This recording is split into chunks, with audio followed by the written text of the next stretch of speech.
La parole est à Monsieur Gérard Lahellec pour le groupe CRCE pour 4 minutes.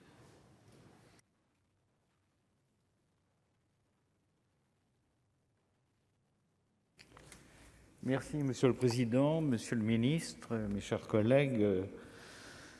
Les amoureux des belles jantes et de carrosseries brillantes, voir évidemment dans les voitures anciennes et de collection comme un joyau à préserver, et comment ne pas le comprendre, comment ne pas partager cette ambition, rappelée d'ailleurs, je me le disais il y a encore quelques heures, par Charles Trenet chantant l'Automobile, National 7, et encore une autre chanson que je ne vous chanterai évidemment pas.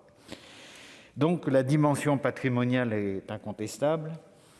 Et puis en plus, dans l'automobile, dans ces joyaux, nous pouvons y voir, la célébration de la liberté, des congés payés, des vacances.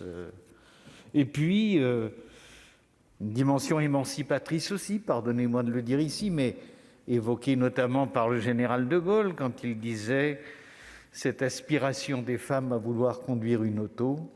Et il concluait en disant « c'est le mouvement ». Donc évidemment, l'automobile, c'est tout ça. Et puis, à côté des automobiles, il y a aussi cette belle collection des tracteurs et ce culte que je voue en particulier au volant d'inertie du Société française, 1954, volant d'inertie horizontale construit à Vierzon à l'époque. Et c'était le célèbre Vierzon de Société française. Donc tout ceci est partie intégrante de notre patrimoine et comment ne pas comprendre le souhait partagé de vouloir le préserver, l'entretenir, le faire connaître. Cependant, il y a le texte et puis il y a le contexte.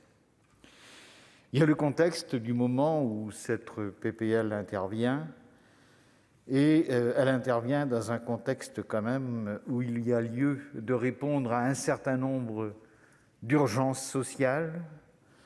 Et puis elle intervient aussi dans un contexte particulier où, si nous n'y prenions garde, des voitures non indispensables pourraient rouler, tandis que d'autres, indispensables et polluants aussi, eux, ne pourraient pas rouler. Et ce sont ceux qui sont utilisés quotidiennement, évidemment, par des catégories populaires qui n'ont pas d'autre choix que de l'utiliser pour aller au travail tous les jours. Première remarque. Deuxième remarque, cette proposition paraît donc aussi en décalage avec un certain nombre d'enjeux environnementaux. Je ne développerai pas ici, mais il nous semble que cette PPL aurait dû trouver sa place dans les débats en cours, dans ceux à venir. En tout cas, telle est notre opinion. Et puis enfin, il y a également sur le fond de cette proposition à redire sûrement sur le nombre de véhicules concernés. J'ai reçu, pour ma part, nous avons reçu un certain nombre d'observations. Certes, ça concerne seulement 215 000 véhicules, mais qu'en serait-il des 685 000 dont on parle peu et dont il conviendrait aussi de tenir compte, nous semble-t-il.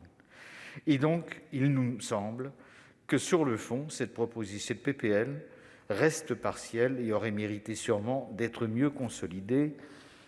Ce sont là donc autant de raisons qui nous conduisent, sans malice, je vous en assure, à nous abstenir.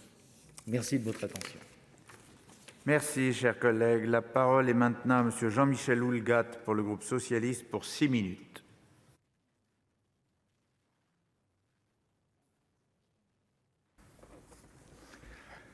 Monsieur le Président, Monsieur le Ministre, chers collègues, à n'en pas douter, si nous devions associer un siècle à un objet technologique, rien de mieux pour caractériser le XXe siècle que l'automobile. Invention qui va bouleverser la société, outil d'émancipation des individus qui permet la libération des mobilités. Il est intéressant de remarquer que le premier